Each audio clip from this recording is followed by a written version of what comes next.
When we make a difference to the society, we make a difference to the country, to the mankind, all humanitarian. That's how we improve. That's how we go. That's our mind will do. Now you tell me whether mind is important or not. Even the Margret Thatcher says this is important. Questions? Do you want questions from the audience? Sure, why not? Because I have nothing else to say. But everybody have a wonderful mind.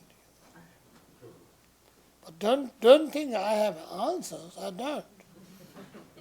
We can talk about it.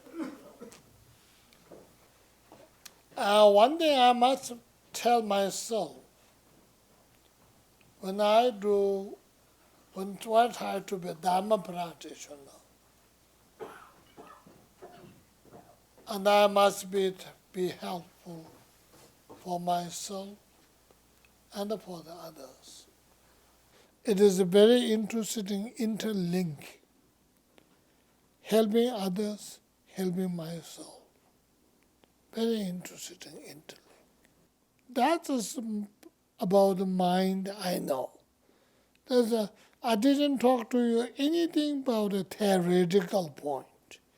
I did not talk to you anything about it, thing. And you know what the mind is all about it. And if you are looking for some kind of a very mystical revealing of a mind as something mystical thing coming, revealing to yourself, then I think you got the wrong place. Honestly.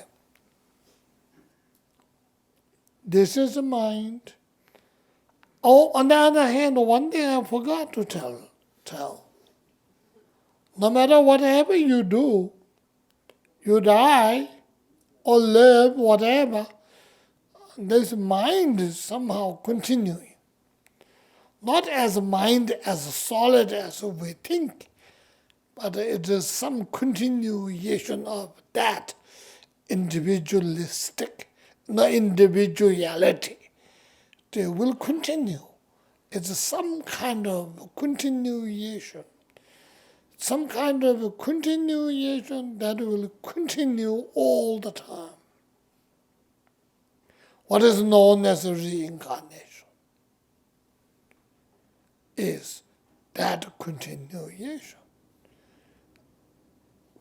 Continuation is all about it. And that also mind.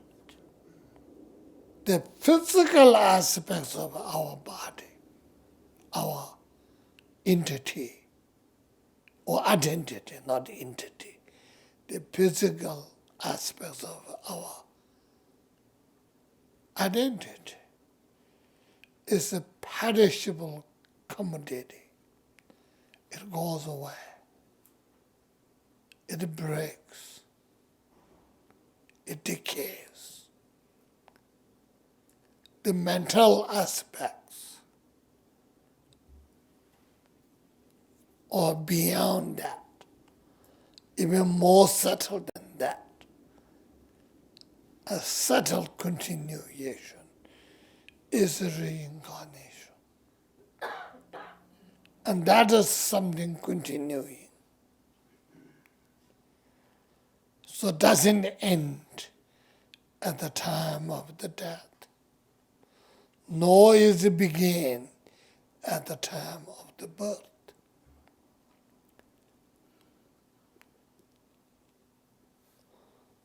So that is sort of almost like saying all souls are good old souls. Very similar to it.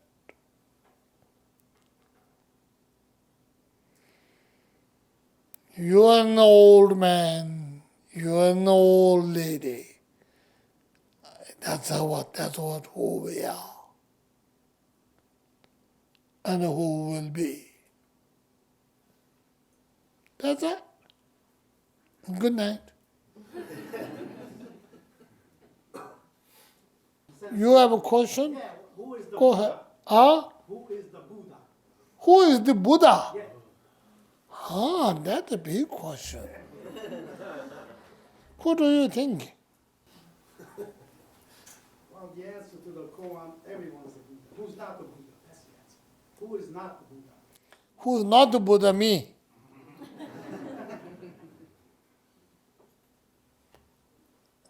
Who's not the Buddha? Me. That sounds funny. Who's not the Buddha? Me. Okay. Which somehow give you a message. Who's not the Buddha? Me. Buddha me is I'm the Buddha, right? So it's funny.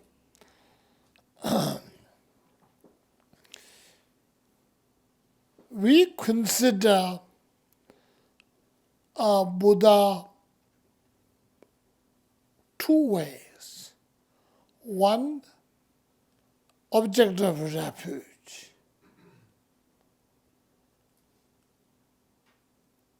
The other Buddha is situation that one obtains. So object of refuge is represented by the historical Buddha. And the situation of a Buddha which will be obtaining is the true Buddha that you and I will become. There will be your Buddha, my Buddha, and it will exist when you become Buddha. It will exist when I become Buddha. So when you say, who is the Buddha? So that is, I hope that answers your question.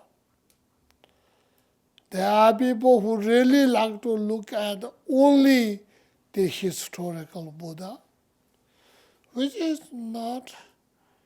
great, no doubt, nothing wrong. I'm not criticizing. But the major purpose of taking refuge in Buddha is to try to build my own future Buddha. When I become solid, spiritual thing, person, figure, whatever you call it, and then I become Buddha, whether you're Buddhist or not, to me.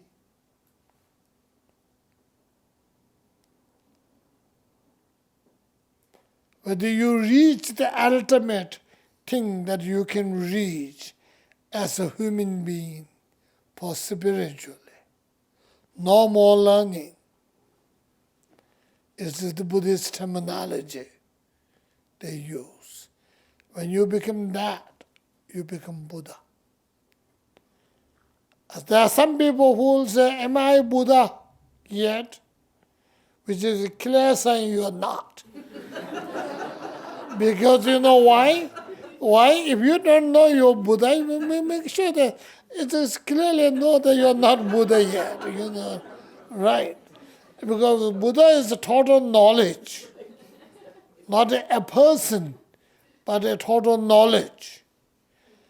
And total knowledge, there's unknown total knowledge is not there, right?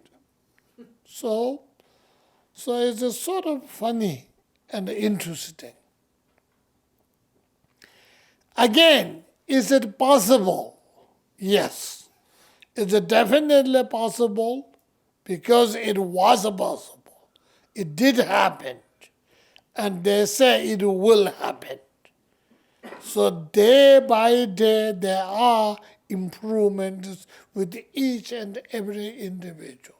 You know, the total enlightenment, it is something very interesting. You have to think. And when you talk about the total enlightenment, sometimes you may think, that's called Buddha. And that you end your answer. That's not right. What do you mean, no more learning? So every day we learn something more. always we are picking up something more.